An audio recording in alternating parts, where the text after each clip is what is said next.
Hi, so this is a group of Vincent, Momo, and me. So, first of all, this whole experiment is created from 2008 AP Physics C Mechanics exam, and it's a problem 1. So, our core idea is using math function to predict a real-life physics experiment. So first of all, we create this card. We assume that it's frictionless, and we create this big surface area that generates drag force.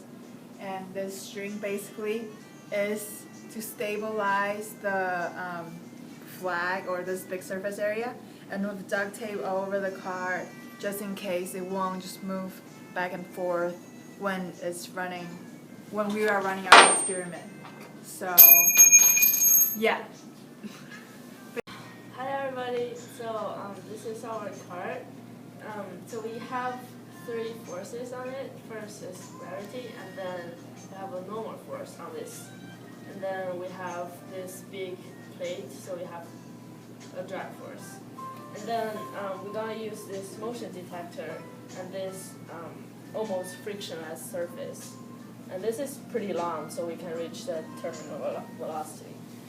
Right now we're gonna run it.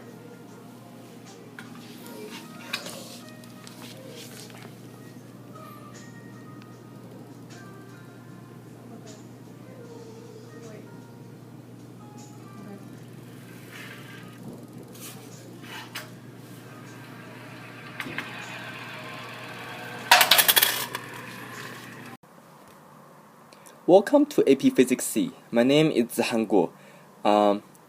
Yiling Wang and Xiaoxi Mo are my partners. And the core idea of our experiment comes from problem number 1 of 2008 AP Physics C, Mechanics Free Response Exam. And this is where the problem comes from. In our experiment, we will testify how well a mathematical function can predict the outcome of a real-life physics experiment. First, we will prepare a card attached with a cardboard to increase surface area, which will then increase the impact of the drag force. We're not going to use a skier because it's summer, it's springtime, and it's very hard to find snow and a skier. So, my team members and I agreed. This is a card designed by one of our team members. As you can see in the photo, there's a string attached to the surface area to support the flag, the plane. And let's do a force diagram for. So imagine the skier is a cart. We have the weight G equals to mg and F normal force, which is perpendicular to the ramp, and the drag force, which is as the opposite direction comparing to the skier, to the cart. If we separate the magnitude of G equals to mg into 2 components, one is vertical to the ramp, one is horizontal to the ramp, we will get mg cosine theta.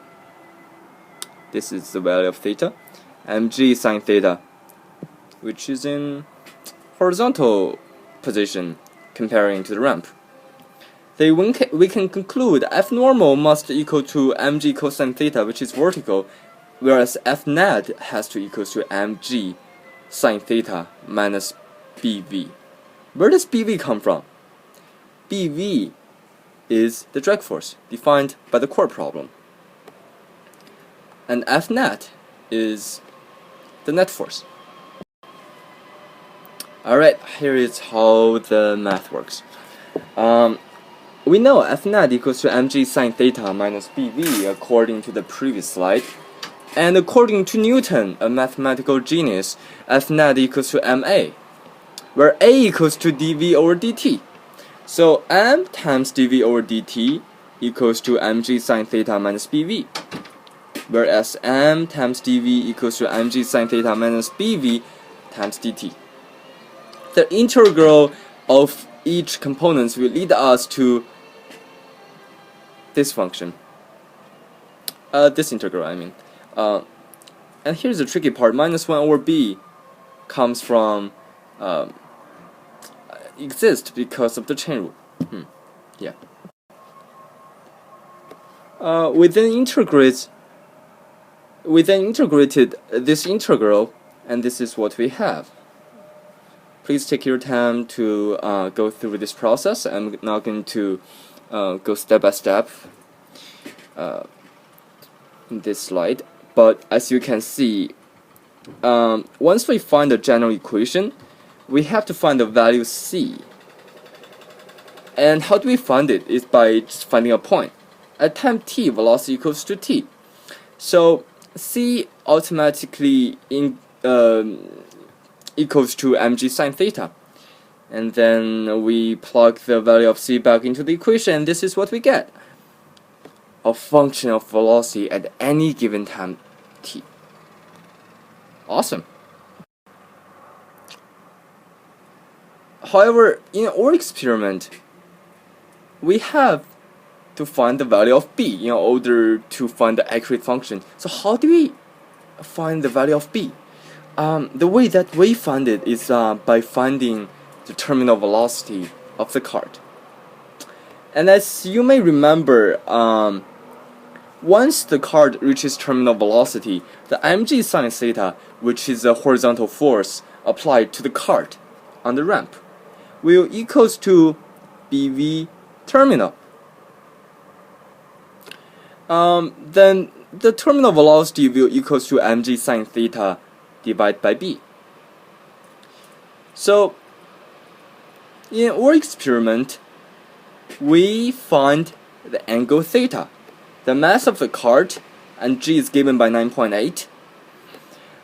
We used the motion detector to find the terminal velocity, as you can see in the next slide. As you can see in this graph, the average value for the terminal velocity is 0.6 meters per second, as shown in the graph. This part.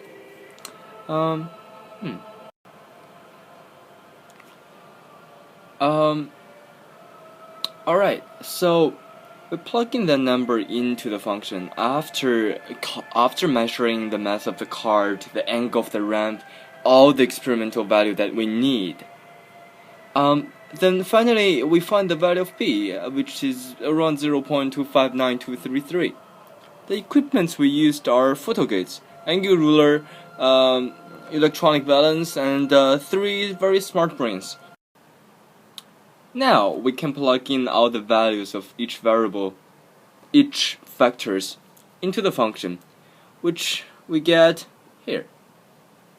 This is a function, this is a velocity function in terms of t. So, is this mathematical function accurate or not? We derived this function by using first order differential equation. However, is this really accurate? So what does physics say about this experiment?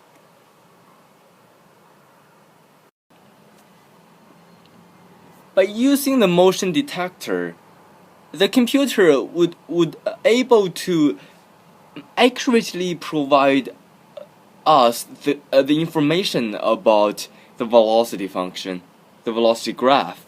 As we can see, when at time t equals to 2, the value is around 0.399, and after we plug the value of 2 into the velocity function, which we derived using first order differential equation, that equals to 0.37, which is very, very accurate.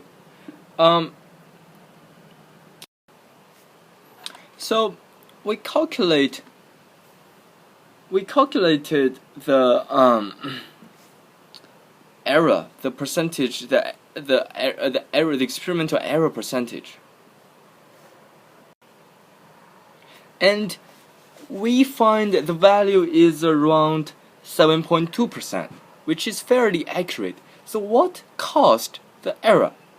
So our team members concluded that there are three factors that actually influenced the result, the outcome.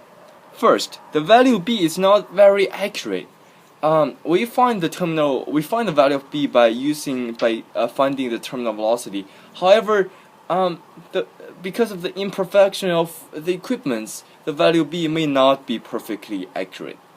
Also, which is the second factor, which is also the most important factor among all, is the drag force. The accurate function for drag force is actually half times rho, which is the density of the fluid substance, times velocity squared times the drag force coefficient times a. A is the surface area. So as we can see in the drag force equation, the drag force actually is proportional to velocity squared, not directly proportional to velocity, and this is a huge factor to our results.